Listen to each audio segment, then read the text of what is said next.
Hello everyone, Ron Johnson here from L.T.L Tutoring Central, and if you're looking for tips and strategies to help with your learning, you are in the right place.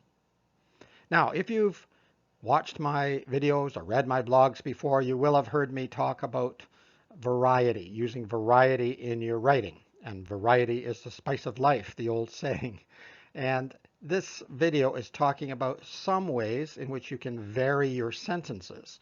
A lot of the time, it's easy to say use variety in your writing, but what do you mean? Well, one major method that you can use is to vary the kinds of sentences that you have.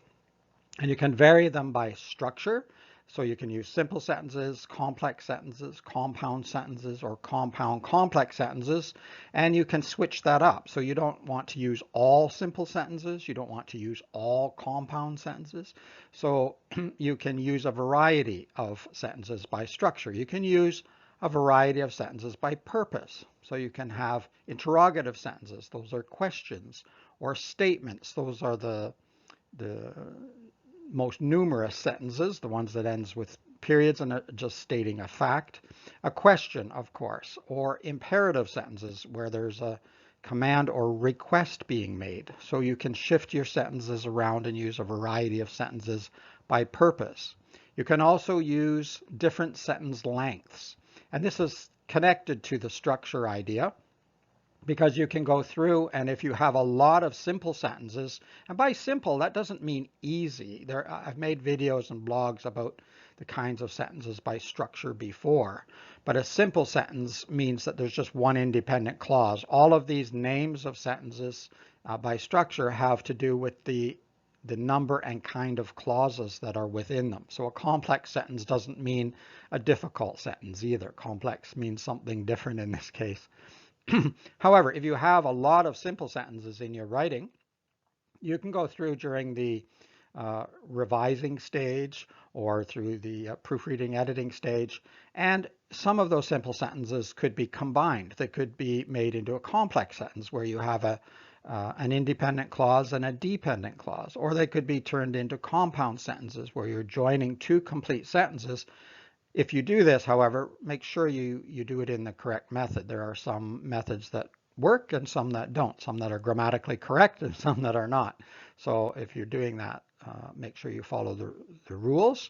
And of course, you can go the opposite direction. You can look at a compound sentence or a compound complex sentence and break them down, maybe turn them into some simple sentences or a complex sentence. You can change them into something a little bit shorter. So you don't have all really short sentences that make your writing choppy, and you don't have all really long sentences with lots of clauses and appositives and things that make the text difficult to read because it's so convoluted with too many long sentences. That will vary, of course, also depending on your audience and what kind of text you're writing, etc. But it's always good to have some variety no matter what kind of article you're writing. You can use various sentence beginnings. For example, you can use a participial phrase. And I've got some examples here. So using a participial phrase, you could begin your sentence with, wishing for a better result, the team met up to address a new proposal. So you have a participial phrase at the beginning, and then your main sentence follows. Or you could begin with a question. Is it possible to agree on this proposal? The accountant asked. So there we begin the sentence with a question. Or you could start a sentence with a prepositional phrase. After everyone said their piece, the members voted on the proposal. So now we have a prepositional phrase. The preposition is after, and the phrase is after everyone said their piece. And then your main sentence is the members voted on the proposal. Or you could begin with an adverb. Swiftly, the changes were made to accommodate the new proposal.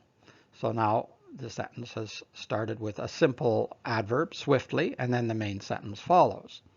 Now, of course, you don't do this unless it first of all makes sense, and also you check to make sure that it flows with the rest of the writing.